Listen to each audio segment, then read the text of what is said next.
25 number गीत हम लोग को गाएंगे, हर पल जो हमें चलाता।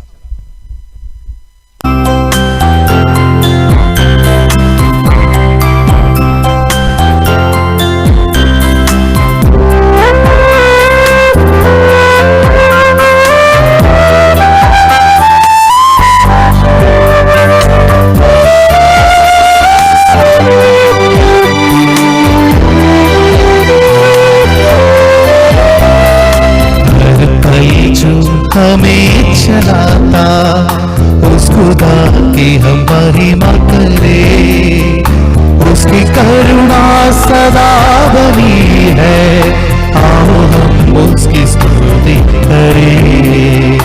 उसकी करुणा सदा बनी है, आओ हम उसकी स्तुति करें। हर पल जो हमें चलाता उस खुदा की हम महिमा करें, उसकी करुणा सदा बनी है, आओ हम उसकी स्तुति करें। उसकी करुणा सदा बनी है, आओ हम उसकी स्तुति करें।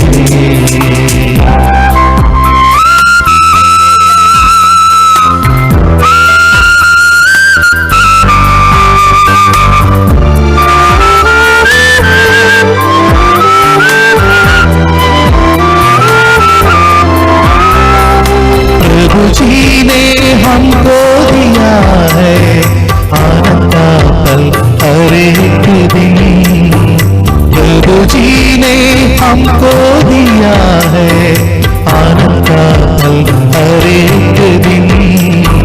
ये बनाया उसने जो की है, हम कभी ना भूल पाएंगे। ये बनाया उसने जो की है, हम कभी ना भूल पाएंगे। हर पल जो हमें चलाता उस खुदा की हम महिमा करें, उसकी करुणा सदा बनी है, आओ हम उसकी स्तुति करें। उसकी करुणा सदा बनी है, आओ हम उसकी स्तुति करें।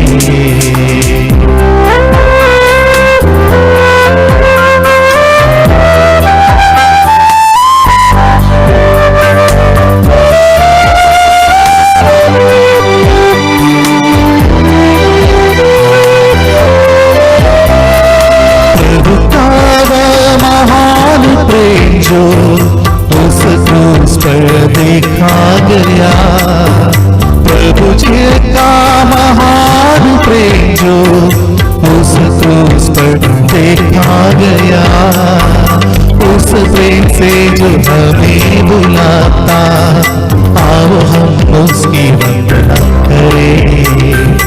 उस प्रेम से जो हमें बुलाता, आओ हम उसकी वंदना करें। हर पल जो हमें चलाता उस खुदा की हम महिमा करें, उसकी करुणा सदा बनी है, आओ हम उसकी स्तुति करें। उसकी करुणा सदा बनी है, आओ हम उसकी स्तुति करें। हर पल जो हमें चलाता। थैंक यू वेरी मच भैया। हर पल जो हमें चलाता, वाकई में हमारा परमेश्वर ही है जो हमें हर पल चलाता और उसकी करुणा से हम जीवित हैं। इसलिए परमेश्वर को धन्यवाद देते हैं और उसके दास को भी मधुर गीत गाने के लिए हम धन्यवाद देते हैं। अभी हमारे बीच में परमेश्वर का दास डेविड जोसेफ अंकल को भी आग्रह करता हूँ, वो क्लास। एक बार फिर हम सब मिलकर हमारे महान प्रभु यीशु मसीह की स्तुति और प्रशंसा करेंगे। परमेश्वर की उपस्थिति में बड़े आनंद, बड़े भय और बड़े उम्मीद के साथ बैठकर प्रभु के वचन पर ध्यान करेंगे। प्रभु ने इन दिनों में, कई हफ्तों से, आज 7वां हफ्ता है, प्रभु ने हमारा ध्यान अपनी कलीसिया की ओर लिया है, समझने में मदद कर रहा है। कलीसिया एक मिस्ट्री है, एक रहस्य है, और जब तक प्रभु उसको नहीं समझाएगा, मनुष्य उसको नहीं समझ सकता है। प्रभु यीशु मसीह हमारे लिए अपना प्राण दिया, और हमने मांगा भी नहीं, सोचा भी नहीं, लेकिन प्रभु ने हमें उसी दिन कलीसिया में जोड़ दिया। कलीसिया की हर आशीष में हमें भागीदार बनाया। इसके लिए हम प्रभु का दिल से धन्यवाद करते हैं। पिछली बार हमने देखा कि कलीसिया, परमेश्वर के वचन में कलीसिया को शरीर के साथ में तुलना किया गया, और परमेश्वर ने हम सबको ये समझने में मदद किया कि जैसे कलीसिया, जैसे शरीर में अनेक अंग है, लेकिन सब मिलकर एक एक शरीर है, उसी तरह से हम विभिन्न प्रकार के लोग हैं, परंतु प्रभु पर विश्वास करने के कारण मसीह जो हमारा सिर है, उसमें हम जुड़े गए हैं, और मिलकर हम एक कलीसिया है। अकेले खड़ा रहने से हम कलीसिया नहीं हो सकते हैं। प्रियो, परमेश्वर के वचन में कलीसिया को प्रभु की देह, प्रभु का शरीर, प्रभु का दुल्हन, प्रभु की दुल्हन, परमेश्वर का झुंड और परमेश्वर का भवन, ऐसे अनेक प्रकार की बातों से तुलना कर कर परमेश्वर विश्वासियों को अलग अलग दिशा से कलीसिया को देखकर समझने का भाग्य देता है। इसके लिए हम प्रभु का धन्यवाद करेंगे। आज के शाम प्रभु की अगुवाई के अनुसार, आज की शाम प्रभु की अगुवाई के अनुसार हम कलीसिया के संबंध में ही देखेंगे, लेकिन एक अलग विषय देखेंगे। मैं उम्मीद करता हूं कि आप मेरी आवाज आसानी से सुन सकते हैं। सुन सकते हैं ना? Thank you, thank you, thank you. तो आइए आज हम कलीसिया के संबंध में एक और विषय, एक और सत्य को देखेंगे। वो सत्य क्या है? हम पढ़ेंगे प्रेरितों के काम 8वां अध्याय और उसका पहला पद, book of Acts chapter 8 and verse 1।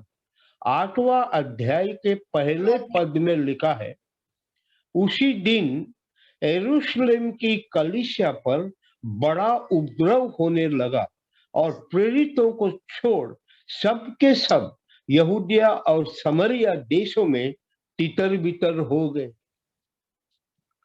कलीसिया प्रभु का देह है। परमेश्वर पिता कलीसिया से बहुत प्रेम करता है, अपने बेटे के लहू से उसको खरीदा है। ये तेजस्वी कलीसिया है, महिमामय कलीसिया है। दुनिया में एक ही कलीसिया है, प्रभु यीशु मसीह की, और कोई कलीसिया नहीं। परमेश्वर की उपस्थिति है, प्रभु यीशु मसीह कलीसिया के साथ है। इसके बावजूद ये सत्य को हमको समझना चाहिए, स्वीकार करना चाहिए। क्या है? कलीसिया बहुत बड़ा संघर्ष के साथ इस संसार में जी रही है। कलीसिया को सताया जाता है, कलीसिया को हर एक प्रकार का संघर्ष का सामना करना पड़ता है। मेरे प्यारों, इसको समझने के लिए हमको मत्ती रचित सुसमाचार 16 अध्याय का 18 पद को पढ़ना पड़ेगा। Matthew 16 and verse 18। पहली बार कलीसिया शब्द का उपयोग इसी पद में हुआ है, और उसी पद में प्रभु यीशु मसीह ने कलीसिया के संबंध में एक सत्य को प्रकट किया है। वो क्या है? मत्ती 16 का 18 में हम पढ़ते हैं, और मैं भी तुझसे कहता हूं कि तू पतरस है, और मैं इस पत्थर पर अपनी कलीसिया बनाऊंगा, और अधोलोक के फाटक उस पर प्रबल न होंगे। प्रभु ने सच कहा है।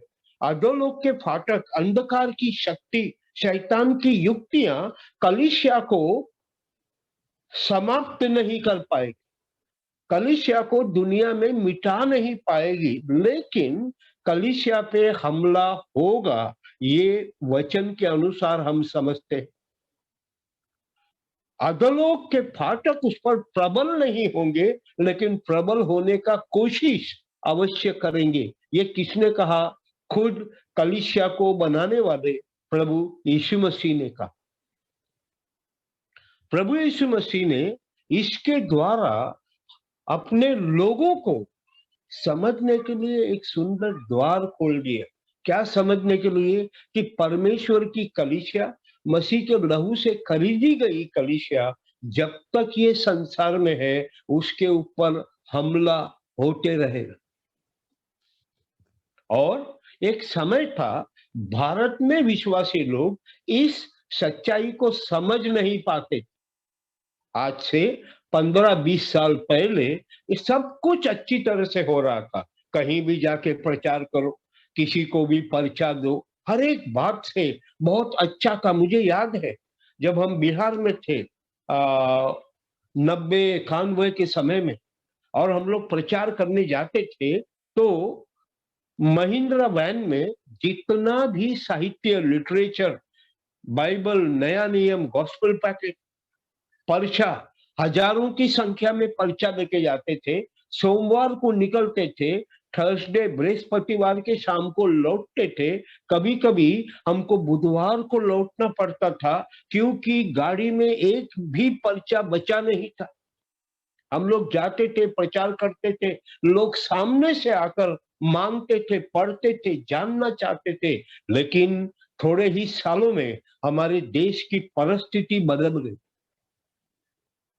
आज कुछ जगहों पे प्रचार होता है, लेकिन प्रचार को स्वीकार नहीं किया जाता है। आज सब जगह में हम बार बार देखते हैं, अखबारों में आता है, टीवी पे आता है, विश्वास करने वालों को ढूंढा जाता है, उनको गिरफ्तार करते हैं, उनके ऊपर बहुत प्रकार का सताव होता है।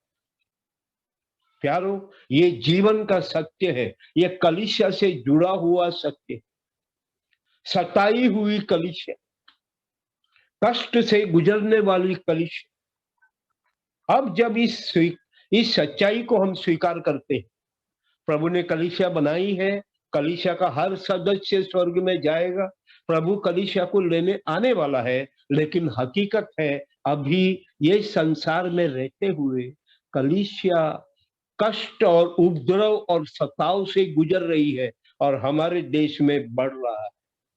तो प्यारों, आज की शाम हम कुछ पदों को देखकर ये कलीसिया के सताव के बारे में कुछ सीखने का प्रयत्न करते हैं। हम सब जानते हैं, मैं ऐसा नहीं कह रहा हूं कि मैं आपको एक नई बात बता रहा हूं, नहीं, लेकिन परमेश्वर की इच्छा है आज की शाम कलीसिया पर होने वाले सताव के संबंध में हम कुछ सीखे, समझे, जाने, तैयार रहे, प्रार्थना करें, अपने आप को तैयार करें। तो पहला प्रश्न ये है, कलीसिया पर, प्रभु की कलीसिया पर सताव, उपद्रव और नाना प्रकार का विरोध और हमला क्यों होता है? तो मैं आपका ध्यान यूहन्ना रचित सुसमाचार 15 अध्याय का 19 पद में लेना चाहता हूं। I would like you to please turn to John chapter 15 and verse 19। क्यों होता है ये सताव? प्यारों, 19 में लिखा है, यदि तुम संसार के होते तो संसार अपनों से प्रीति रखता, परंतु इस कारण कि तुम संसार के नहीं, वरन मैंने तुम्हें संसार में से चुन लिया है, इसलिए संसार तुमसे बैर रखता है। स्पष्ट प्रभु ने सताव आरंभ होने से पहले प्रभु ने इस बात को प्रकट किया है। क्या प्रकट किया है? कि तुम संसार के नहीं हो, मैंने तुमको संसार में से निकाल दिया है, इसलिए संसार तुमसे अर्थात कलीसिया से बैर करता है। प्यारों, अगर आपको कभी ऐसे लगे, अरे हमारे ऊपर लोग इतना क्रोध क्यों करते हैं, हम तो अच्छा करना चाहते हैं, हम उनके लिए प्रार्थना करते हैं, हम उनकी भलाई चाहते हैं, फिर ये हमारे ऊपर इतनी नफरत क्यों है? प्यारों, साफ बात है, जब हमने यीशु मसीह पे विश्वास किया, प्रभु ने हमें संसार से अलग कर दिया। संसार से अलग होने के कारण आज संसार हमसे बैर करता है। हम संसार से बैर नहीं करते। हर परमेश्वर का संतान संसार के लिए चिंतित है, संसार की भलाई चाहता है, लोगों की भलाई चाहता है, लेकिन लोग हमसे बैर करते हैं। क्यों? दो कारण, एक हम प्रभु के हैं और एक हमको प्रभु ने संसार से अलग कर दिया है। इसका मतलब है संसार का चाल चलन और हमारे चाल चलन में बड़ा फर्क है, डिफरेंस। संसार की सोच में और हम प्रभु के लोगों की सोच में बड़ा अंतर है। संसार में लोग मनुष्य को प्रसन्न करने के लिए हर काम करते हैं, परंतु प्रभु ने हमारे अंदर अपना आत्मा दिया है ताकि हम जो भी करें वो परमेश्वर को प्रसन्न करने के लिए करें, प्रभु यीशु मसीह को प्रसन्न करने के लिए करें। इसलिए संसार हमसे बैर रखता है, हमको पसंद नहीं करता है। हम संसार के लिए एक सरदर्द है, हम संसार के लिए रुकावट का कारण है। मेरे प्यारों, परमेश्वर हम सबकी सहायता करे। उसी 15 अध्याय का 20 पद को भी पढ़ लीजिए। We will read the 20th verse also of John 15. वहां पे उसके 20 पद में ऐसा लिखा है, जो बातें मैंने तुमसे कही थी कि दास अपने स्वामी से बड़ा नहीं होता, उसको याद रखो। यदि उन्होंने मुझे सताया तो तुम्हें भी सताएंगे, यदि उन्होंने मेरी बात मानी होती तो तुम्हारी भी मानेंगे। क्यों कलीसिया से संसार बैर करता है? क्योंकि संसार ने हमारा मालिक, हमारा जन्मदाता, हमारा स्थापक प्रभु यीशु मसीह से संसार ने बैर किया, और हम तो प्रभु से जुड़े। अच्छा होना है। जिस किसी का माइक ऑन है, कृपा करके उस माइक को ऑफ कीजिएगा प्लीज, धन्यवाद। तो हम क्या देखते हैं कि प्रभु कहता है, एक, मैंने तुमको संसार से अलग किया है इसलिए संसार तुमसे बैर करता है। दूसरा, उन्होंने मुझसे बैर किया है और तुम मेरे शरीर हो, तो मुझसे बैर करके तुमसे प्रेम नहीं कर सकते। संसार इसलिए आपको घृणित नजर से देखता है, इसलिए आपके ऊपर हमला होता है। तो प्रभु हमारी सहायता करे। एक हिसाब से देखा जाए, हमारे जीवन में अगर संसार के द्वारा कोई भी कष्ट, कोई भी हमको सामना करना पड़ता है, कोई हम पे हंसता है, कोई हमको बुरा कहता है, कोई हमको गाली देता है, तो ये इस बात का सबूत है कि हम संसार के नहीं है और हम अपने प्रभु के कारण से हमें बुरा भला कहा जाता है। अगर हमारे जीवन में भी कष्ट, सताव और दिक्कत आए तो हमें निराश होने की जरूरत नहीं है। उसके आगे हम ये पढ़ेंगे, प्रभु यीशु मसीह ने ये सताव के बारे में मत्ती रचित सुसमाचार 5 अध्याय उसके 11 पद में क्या कहा है, उसको भी हम थोड़ा सा पढ़ेंगे। मैथ्यू चैप्टर 5 वर्स 11, वहां लिखा है, धन्य हो तुम जब मनुष्य के पुत्र के कारण तुम्हारी निंदा हो और सताए और झूठ बोल बोलकर तुम्हारे विरुद्ध में सब प्रकार की बुरी बातें कहे। प्रभु क्या कहता है? तुम धन्य हो। अक्सर जब एक विश्वासी के ऊपर बिना कारण झूठा इल्जाम लगता है, उसके सच्ची बातों को पलटकर झूठा साबित किया जाता है, हम दुखी हो जाते हैं। हमारे मन में प्रश्न आता है, कुछ लोग यहाँ तक सोचते हैं, मैंने क्या गलती किया था कि प्रभु ने मेरे जीवन में ऐसा अनुभव लाया। प्यारों, कभी भी ऐसी गलतफहमी में मत रहना। प्रभु कहता है कि धन्य हो तुम जब मनुष्य के पुत्र के कारण तुम्हारी निंदा हो, मनुष्य तुम्हारी निंदा करे और सताए और झूठ बोल बोलकर तुम्हारे विरुद्ध में सब प्रकार की बुरी बातें करे। किसके कारण? हमारे गलतियों के कारण नहीं। याद रखना, कुछ विश्वासी ऐसे हैं, अपने आप को विश्वासी बोलते हैं, लोगों के साथ उनका बनता नहीं है, लेकिन वो मसीह के कारण नहीं है। कुछ लोग बुरी चाल चलते हैं, संसार के जैसा जीते हैं, संसार के जैसा घूसखोरी करना, झूठ बोलना, पैसे के पीछे भागना। उनके जीवन में अगर कष्ट आया तो प्रभु के लिए नहीं है, ये उन्होंने खुद अपने जीवन में बुलाया हुआ, कमाया हुआ कष्ट है।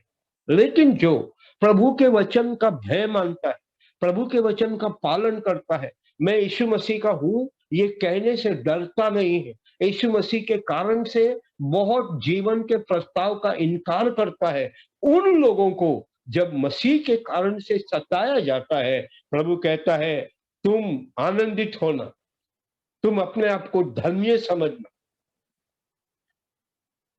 ये लज्जा की बात नहीं, ये मत सोचना अरे 10 आदमी के सामने मुझे गाली दे दिया, 10 आदमी के सामने मुझे थप्पड़ मारा, इसकी चिंता नहीं करना।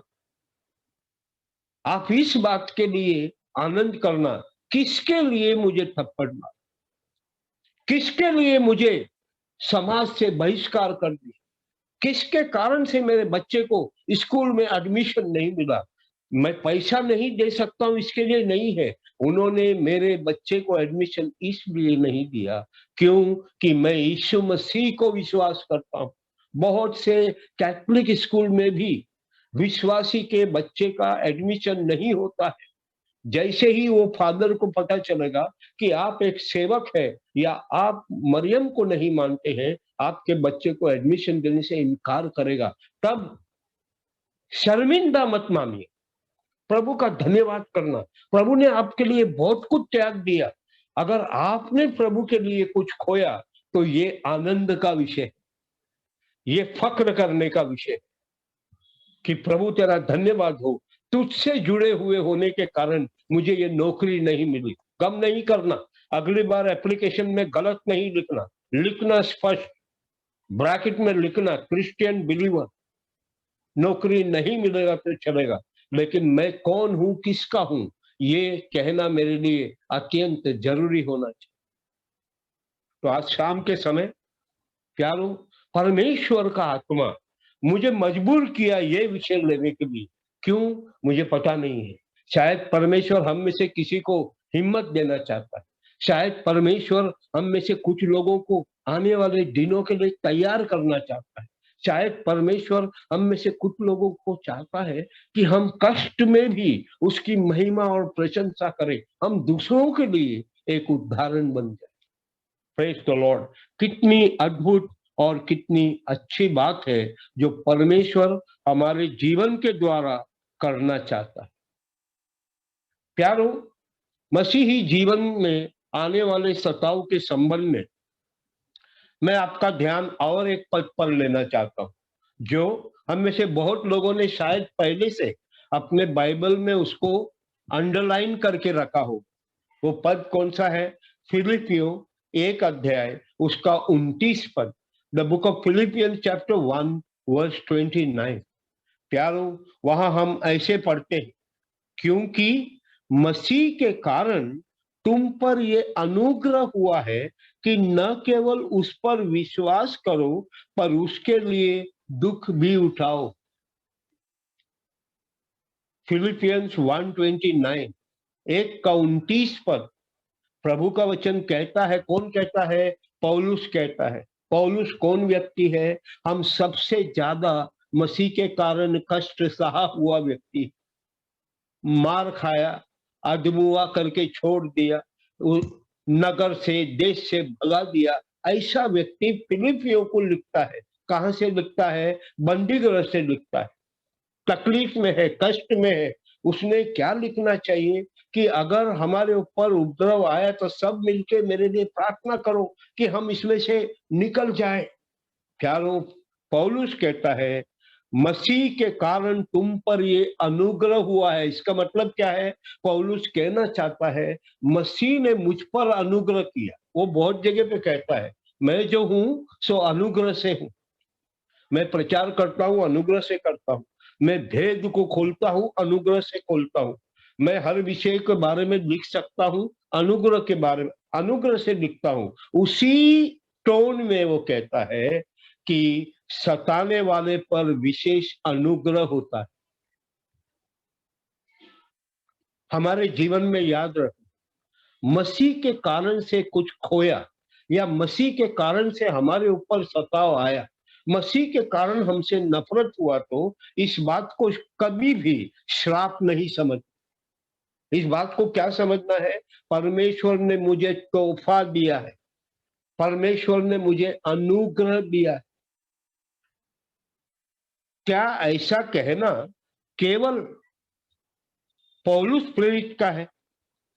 प्यारो, अनुग्रह मिला इसका मतलब आशीष मिला, अनुग्रह मिला इसका मतलब परमेश्वर ने हम पे फेवर किया। मेरे पास 2 गिफ्ट का पैकेट है, वो 2 गिफ्ट मुझे देना है, लेकिन हमारे बीच में 10 लोग खड़े हैं और मुझे कहा गया है ब्रदर आप लोगों को देखिए, आपको ऐसा लगे कि ये किसको देना है उसको आप देना। अगर मैं वो पैकेट जिसमें बहुत बड़ा गिफ्ट है उसमें से 2 जन को देता हूं, इसका मतलब 2 जन पे अनुग्रह हुआ है। तो इसी तरह से जब प्रभु हमको अगर चुनता है, हमारे जीवन में कष्ट देता है, इसका मतलब प्रभु ने हमें कष्ट सहने के योग्य समझा। प्रभु कहता है ये बात। आइए उसी बात को लूका 6 अध्याय उसका 22 और 23 पद को पढ़ते हैं। Luke chapter 6 verse 22 and verse 23। यहाँ पे क्या लिखा है हम देखते हैं। यहाँ लिखा है धन्य हो तुम जब मनुष्य के पुत्र के कारण लोग तुमसे बैर करेंगे और तुम्हें निकाल देंगे और तुम्हारी निंदा करेंगे और तुम्हारा नाम बुरा जानकर काट देंगे। उस दिन आनंदित होकर उछलना, क्योंकि देखो तुम्हारे लिए स्वर्ग में बड़ा प्रतिफल है। उनके बाप दादा भविष्यद्वक्ताओं के साथ भी वैसा ही करते थे। ओ कितना एक सुंदर और अद्भुत बात है। प्रभु कहता है धन्य हो तुम जब मनुष्य के पुत्र के कारण लोग तुमसे बैर करें। So if you are hated by the world because of Christ, you are not a cursed person, you are a blessed person. आप एक धन्य व्यक्ति है। और प्रभु उसके 23 पद में क्या कहता है? 23 कहता है उस दिन आनंदित होकर उछलना, be glad and rejoice and jump for joy। कब? प्यारों, अक्सर ये आसान नहीं है, सब लोग कर नहीं सकते। जब लोगों के सामने आपको गाली दिया जाता है, मारा जाता है, पीटा जाता है, आरोप लगाया जाता है, हम डर जाते हैं, हम सिर झुका के खड़े रहते हैं। लेकिन उसी समय पवित्र आत्मा हमको याद दिलाए कि आज तुमको लॉटरी लग गया। मैं संसार के शब्दों से कहता हूं, जब एक मनुष्य को कोई बड़ा इनाम मिलता है, उसने सोचा था मैं पास हो जाऊंगा, लेकिन वो फर्स्ट आता है तो बहुत खुश होता है, अपना रिजल्ट अपने हाथ में लेके घर आता है, जो भी मिलता है उसको बताने का प्रयत्न करता है, बहुत खुश होता है। वैसे ही कष्ट, मसीह के लिए कष्ट सहने वाला उसी आनंद के साथ उछलना चाहिए, धन्यवाद करना चाहिए, गीत गाना चाहिए। क्योंकि प्रभु कहता है क्योंकि देखो तुम्हारे लिए स्वर्ग में बड़ा प्रतिफल है। प्यारों, सभी विश्वासी स्वर्ग में जाए। स्वर्ग में कुछ लोगों के लिए विशेष प्रतिफल रखा है। वो कौन लोग हैं? वो लोग हैं जो मसीह के कारण सताए गए, सताव में प्रभु को छोड़ के भाग नहीं गए, सताव को अपना दुर्भाग्य नहीं समझा, सताव को अपना आशीष समझा। प्रभु के लिए दुख उठाए और प्रभु का महिमा और धन्यवाद करने लगे उन लोगों के साथ। इस बात को समझना है तो आइए मेरे साथ प्रेरितों का काम 5 अध्याय और उसका 40 पद को पढ़ते हैं। Will read Acts chapter 5 and verse 40। यहां पे क्या लिखा है? तब उन्होंने उसकी बात मान ली और प्रेरितों को बुलाकर पिटवाया और यह आज्ञा देकर छोड़ दिया कि यीशु के नाम से फिर बातें न करना। 41 पद में लिखा है 41, वे इस बात से आनंदित होकर महासभा के सामने से चले गए कि हम उसके नाम के लिए निरादर होने के योग्य जो ठहरे। उनको मारा गया है, उनको धमकाया गया है। ऐसी परिस्थिति में आप और मैं क्या करेंगे? हम घर लौटेंगे तो कैसे लौटेंगे? दबे पैरों से चलेंगे, सिर झुकाकर चलेंगे। हमारा चेहरा देखकर ही हमारे परिवार को लगेगा कि अरे मेरे पति को, मेरे पिता को, मेरे भाई को, मेरे बेटे को कुछ तो बुरा हुआ है। क्या हुआ है? प्यारो नहीं। परमेश्वर का धन्यवाद हो उन भाइयों के लिए, उन विश्वासियों के लिए जिन्होंने कष्ट सहने के बाद में अपने मुंह को धोया, अपने कपड़े को ठीक किया और दर्द होते हुए भी बड़े आनंद के साथ चल के अपने घर में आए। बहुत समय के बाद में परिवार को पता चला कि अरे पापा का बदन बहुत दर्द दे रहा है, अरे ये क्या हुआ है। पूछने पर उन्होंने बताया कि थोड़ा सा कुछ लोगों ने प्रभु के नाम से मेरा सामना किया है। वो ये बताएगा भी नहीं कि मुझे किसने मारा, कितने मारा। प्यारो, विश्वासी के लिए कुछ बातें गुप्त रखना बहुत जरूरी है। प्रभु ने कहा जब तुम प्रार्थना करो अपना कमरा बंद करके प्रार्थना करो ताकि गुप्त में देखने वाला परमेश्वर तुम्हें खुल्लम खुल्ला आशीष दे। आप प्रभु के लिए क्या देते हैं, भेंट में कितना डालते हैं, कभी किसी को उसका भनक लगने मत देना। कभी किसी को एहसास करने मत देना कि अरे मैंने तो मेरा आधा कमाई प्रभु को दे दिया। नहीं, जितना हो सके चुपके से, धीरे से, बिना कोई ढोंग करे ऐसा कीजिएगा कि किसी को पता न चले, उसका प्रतिफल स्वर्ग में मिले। उसी तरह से मैं आपसे विनती करता हूं, आज जितने भाई बहन जुड़े हैं, अगर कभी आपके जीवन में मसीह के लिए कष्ट सहना पड़ा, गाली सुनना पड़ा, कुछ छोड़ देना पड़ा, अधिकार छोड़ना पड़ा, कुछ आपने खो लिया, प्लीज किसी को मत बताओ। मैं आपसे हाथ जोड़ के करता हूं, किसी को मत बताना।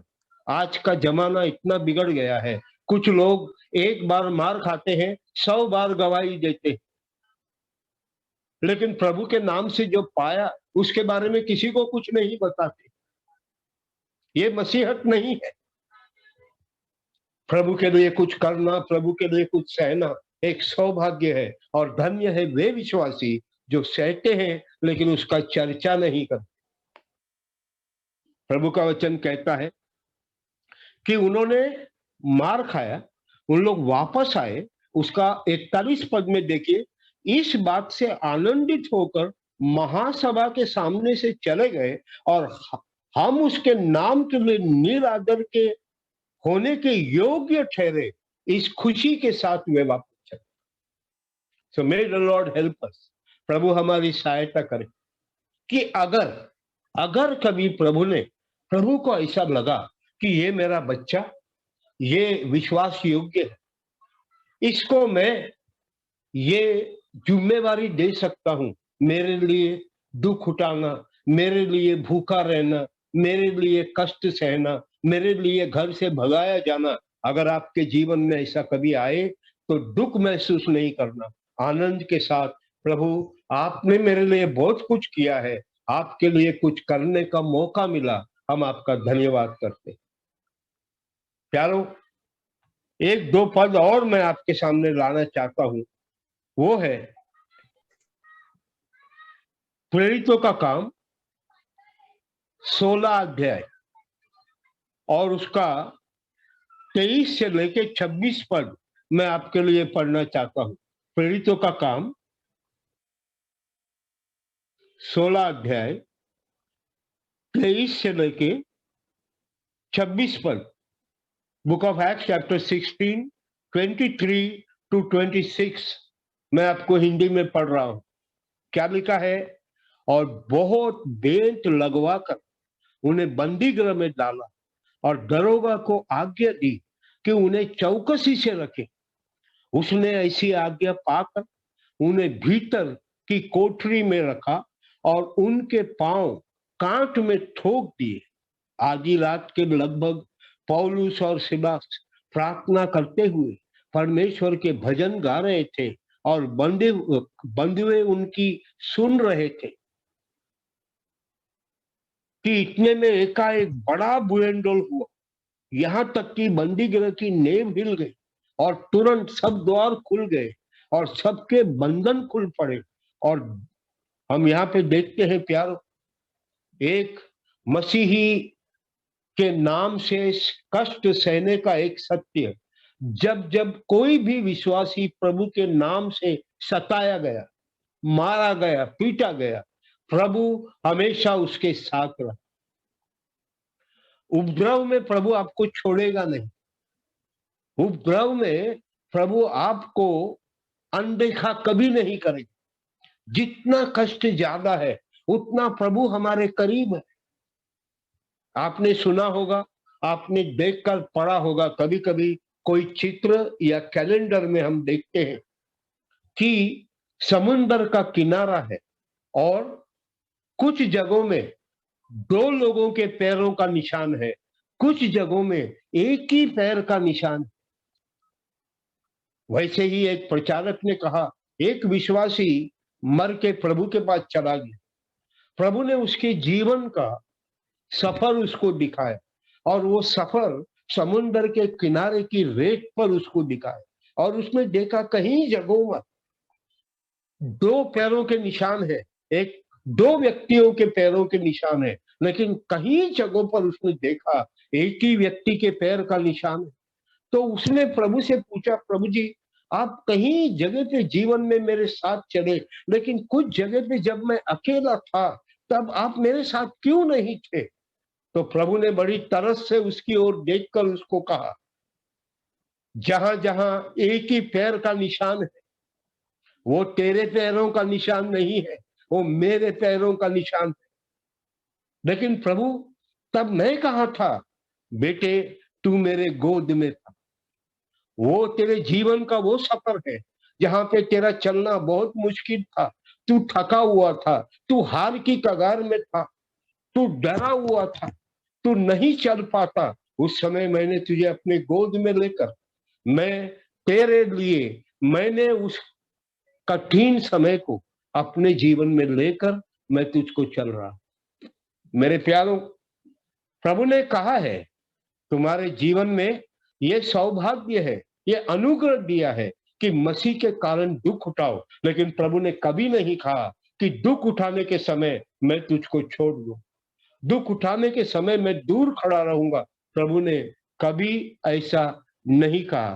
तो मसीही जीवन में कलीसिया के ऊपर हो, विश्वासी के ऊपर हो, कष्ट आ सकता है, कष्ट आ सकता है, कष्ट आता है, लेकिन सच्चाई यही है कि प्रभु कभी भी उसके कारण से दुख सहने वालों को अकेला नहीं छोड़ता। पुराने नियम में अगर हम याद करें, हमें तुरंत कई लोगों के नाम याद आते। डैनियल के बारे में सोचिए।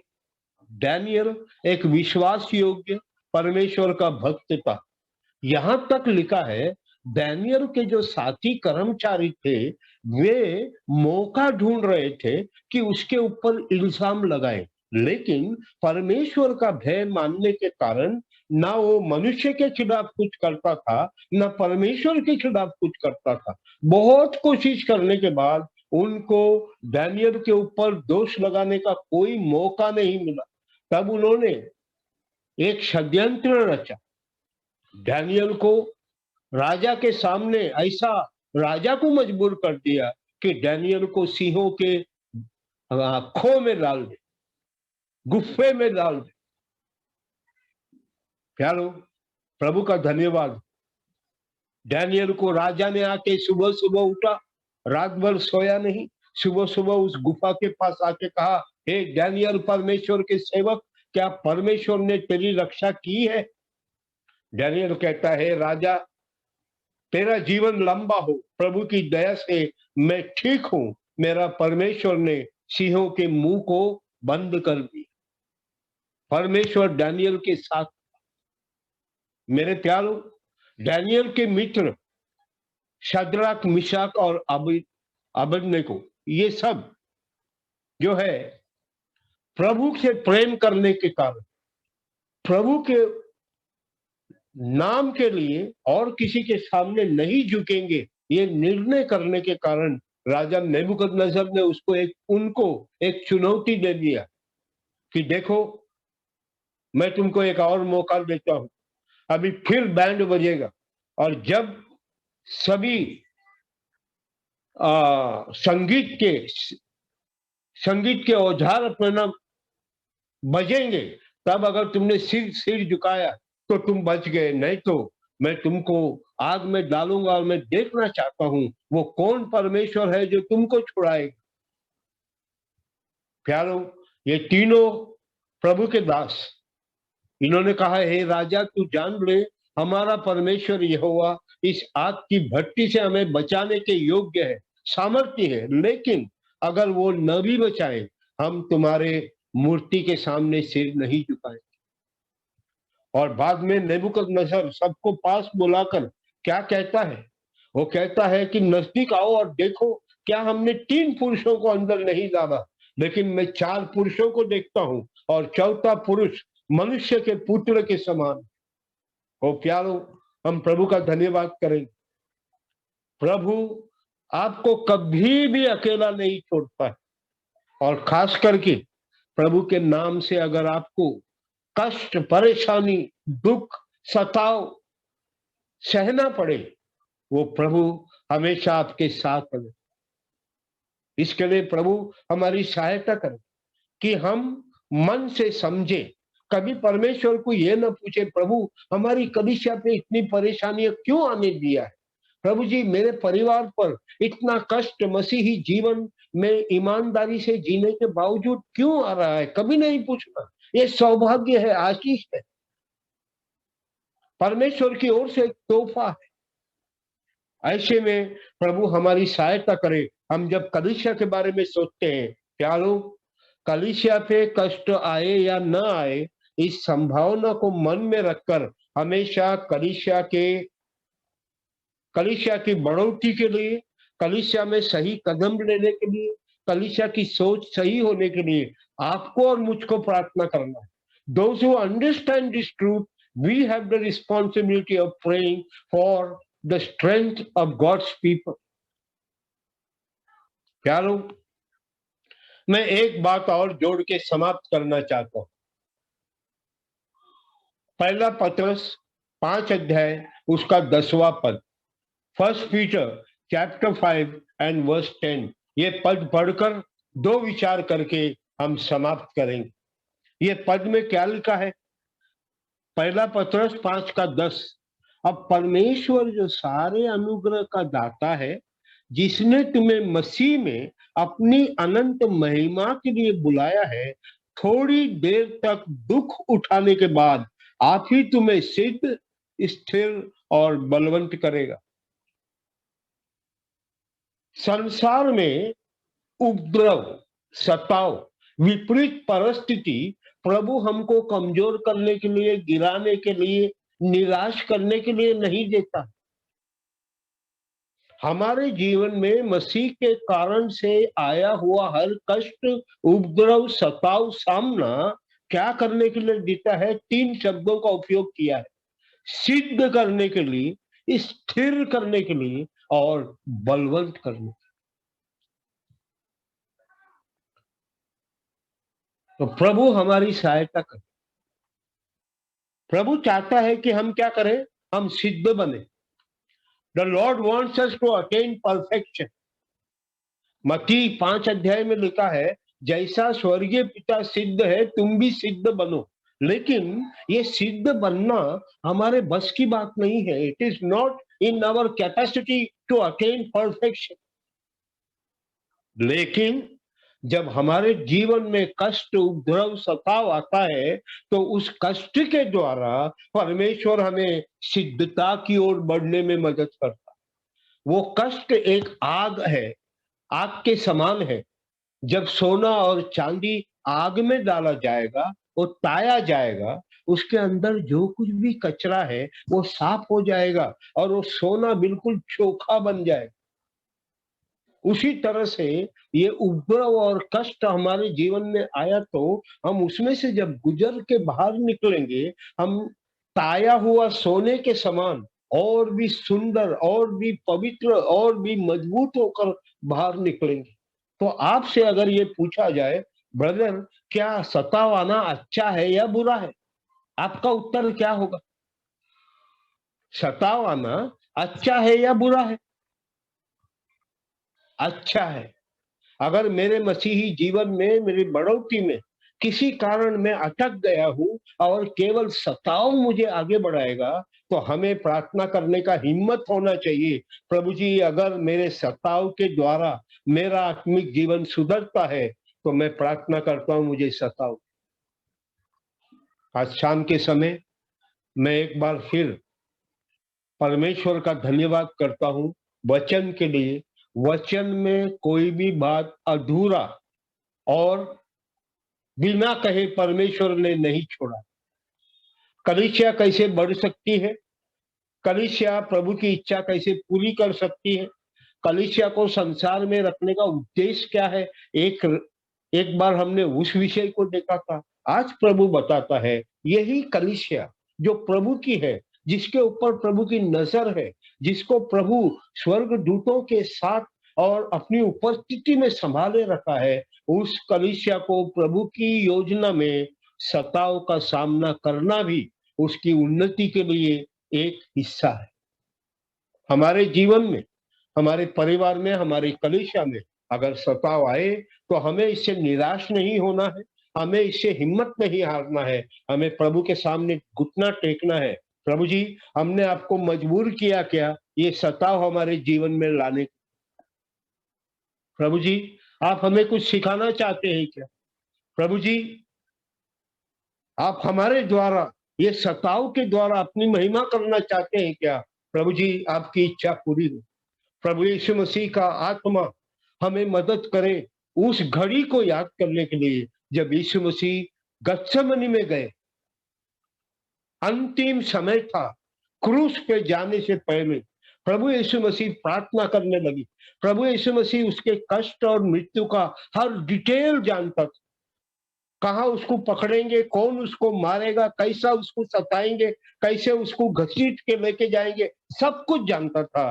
प्रभु यीशु मसीह जब प्रार्थना करने लगा तब प्रभु ने फिर तीसरी बार ऐसा कहा, हे पिता यदि ये प्याला मुझसे न हटे तो तेरी इच्छा पूरी हो। हाँ प्यारो, प्रभु के पदचिन्हों में जब हम चलते हैं तो हमें अपना जीवन पूर्ण रूप से व्यक्तिगत रूप में, पारिवारिक रूप में, कलीसियाई रूप में प्रभु को देना है। प्रभु जी हमारे कलीसिया में आपकी महिमा होने के लिए जो कुछ भी आपको करना है आप कीजिए प्रभु। हम आप पर कभी सवाल नहीं उठाए, कभी नहीं पूछेंगे ऐसा क्यों होने दिया प्रभु। हम धन्यवाद करेंगे क्योंकि आप हमारे लिए जो सोचते हैं वो हमारी भलाई के लिए सोचते हैं। तो एक बार फिर हमने क्या देखा, प्रभु की कलीसिया, तेजस्वी कलीसिया, लहू से खरीदी हुई कलीसिया आज संसार में कष्ट, उपद्रव और सताव का सामना करती है। क्यों? क्योंकि एक प्रभु ने हमें संसार से निकाला, दूसरा हमारे सिर को सताया है, शरीर को भी सताया जाए। प्रभु हमें सही दृष्टि से इन सच्चाइयों को समझने के लिए, तैयार रहने के लिए, प्रार्थना करने के लिए, एक दूसरे का भलाई सोचकर हर कलीसिया को प्रार्थना में उठाने में हमारी सहायता करे। और खास करके आज के माहौल में, उत्तर भारत में कहीं जगह पे कहीं कलीसियाओं को बहुत दिक्कत का सामना करना पड़ रहा है। अगर आपको सुनने में आया तो उनके लिए आंसू बहाना, उनके लिए प्रभु के सामने गिड़गिड़ाना, क्योंकि वो आपके अंग है और आप उनके अंग। प्रभु ये सब करने में हम सबकी सहायता करें। एक बार फिर काकीनाड़ की कलीसिया और वहां के अगुओं के लिए और जितने लोग हमारे लिए प्रार्थना करते हैं, हर एक के लिए मैं मन से आपका धन्यवाद करता हूं। आगे भी मेरे लिए प्रार्थना करना। प्रभु ने चाहते 1-2 हफ्ता और हम आपके साथ में रहेंगे, उस समय भी प्रभु की महिमा करने में प्रभु हमारी सहायता करे। हम सबको प्रभु के नाम से जय मसीह कहते हैं। Thank you so much.